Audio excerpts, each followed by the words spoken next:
नमस्कार प्यारे बच्चों। आज की कहानी की शुरुआत होती है सर्दी की सुबह से। एक छोटे से गांव में एक प्यारा सा बच्चा रहता था। उसका नाम था गोलू। जनवरी की ठंडी सुबह थी। धुंध चारों तरफ फैली हुई थी और गोलू अपनी रजाई में बैठा बैठा खिड़की से बाहर देख रहा था।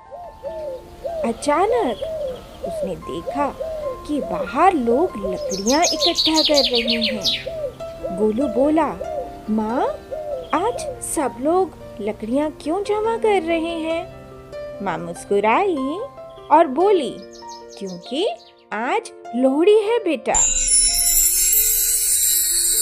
गोलू की आंखें चमक उठी। लोहड़ी? वो क्या होती है माँ? माँ ने गोलू को अपने पास बिठाया और बोली, लोहड़ी एक बहुत खुशियों वाला त्योहार है। वह सर्दियों के जाने और गर्मी के आने की शुरुआत को बताता है।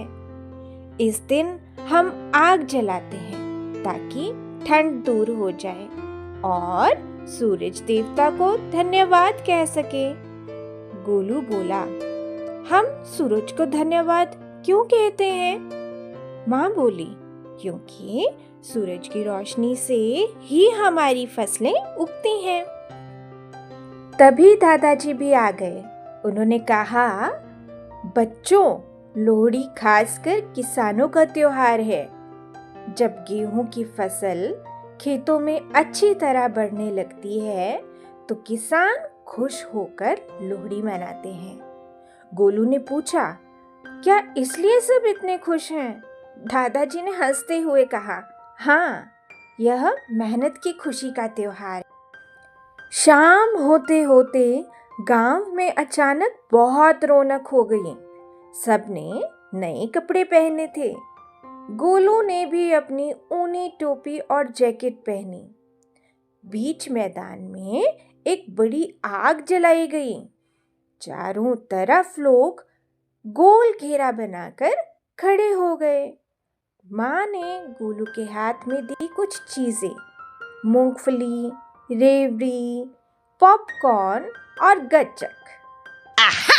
माँ बोली, अब आग में ये चीजें डालो और मन में अच्छी बातें मांगो। गोलू ने आग में मूंगफली डालते हुए कहा, भगवान जी, सब बच्चे खुश रहें। आग जल रही थी। लकड़ियां चटक चटक कर आवाज।